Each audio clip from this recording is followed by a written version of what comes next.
السلام علیکم ورحمۃ اللہ وبرکاتہ۔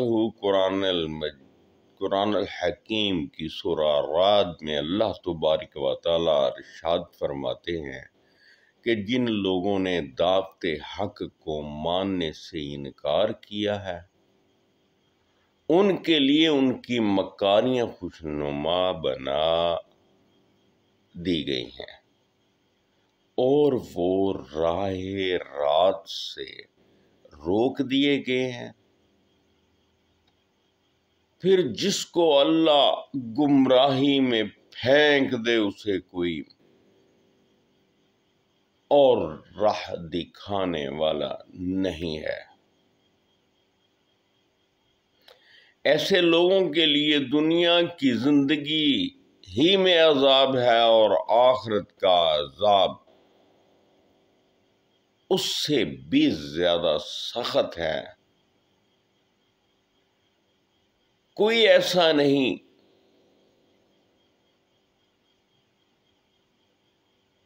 جو انہیں خدا سے بچانے والا ہو۔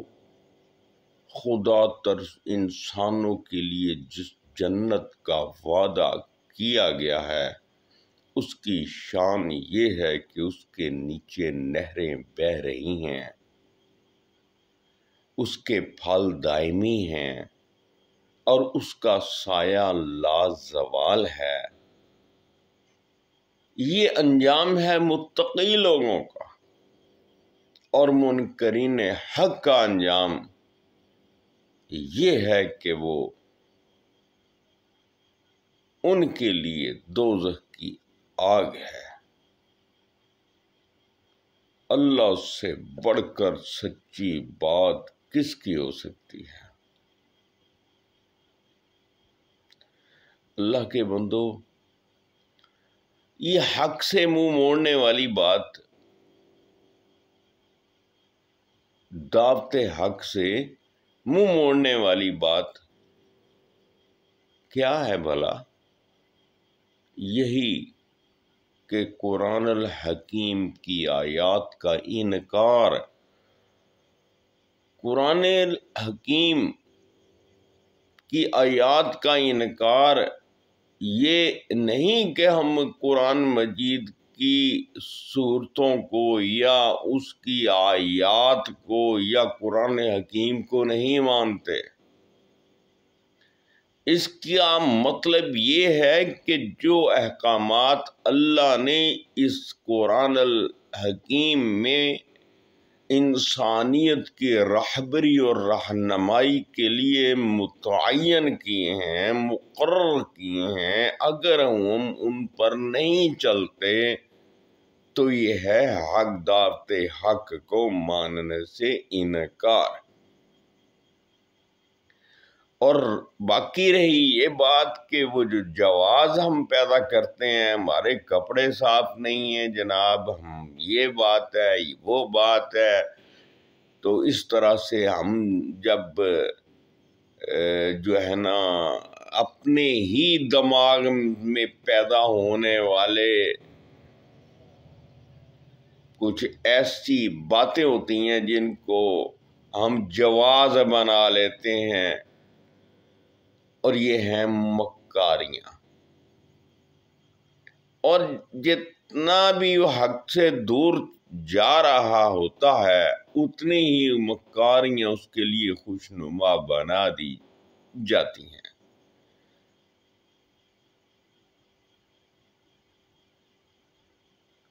اور بات پھر کیا کہاں پہنچتی ہے کہ وہ گمراہی کے گڑھے میں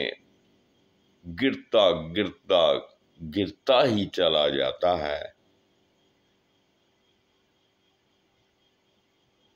اور پھر دنیا بھر میں اس کے لیے مصائب، اس کے لیے پریشانیاں، اور اس کے لیے بیماریاں، اس کے لیے وبائیں اس کو گھیرے میں لے لیتی ہیں۔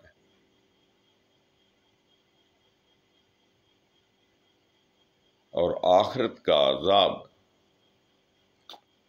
تو اس دنیا کے میں آنے والی مصیبتوں کے مقابلے میں تو بہت ہی زیادہ سخت ہے، جس کے بارے میں تصور بھی نہیں کیا جا سکتا۔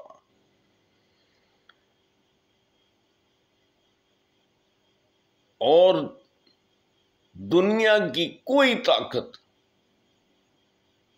ایسی ہے ہی نہیں کہ پھر اس کے عذاب سے، جو اللہ کے عذاب سے، پھر ان مکار لوگوں کو بچا سکے۔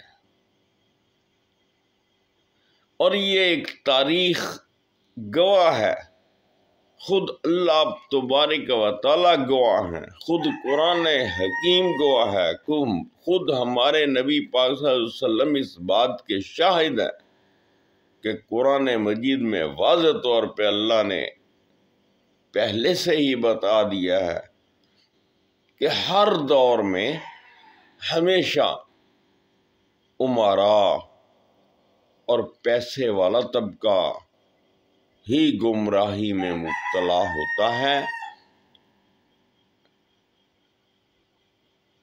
اور وہی اس دنیا میں حکمرانی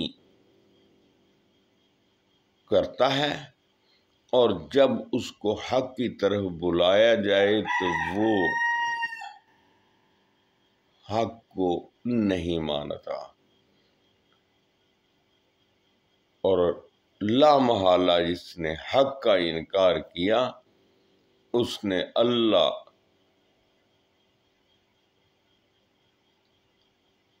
کے عذاب کو دعوت دی، اور اللہ کا عذاب تو جس کو گھیرے میں لے لے، جس پر آن گرے، تو پھر اس کو اس دنیا جہان میں نہ تو کوئی بچانے والا ہے اور نہ ہی آخرت میں اس کے لیے کہیں سے چھٹکارے کی سبیل ہے۔ اللہ تبارک و تعالی ہمیں دعوت حق کو سمجھنے کی، اس پہ عمل کرنے کی توفیق عطا فرمائے، اور ان لوگوں میں سے نہ کرے جو گمراہ ہوئے اور جن پر اللہ کا عذاب اور عذاب نازل ہوا، اور اللہ جن سے ناراض ہوا۔ اللہ مجھے اور آپ سب لوگوں کو، سب دوستوں کو، سب بہن بھائیوں کو، سب عزیزوں کو اپنی خاص حفظ و امان میں رکھے اور بے شمار نعمتوں سے نوازے۔ آمین ثم آمین۔ اپنا خیال رکھیے گا، دعاؤں میں یاد رکھیے گا۔ بہت بہت شکریہ۔ اللہ حافظ۔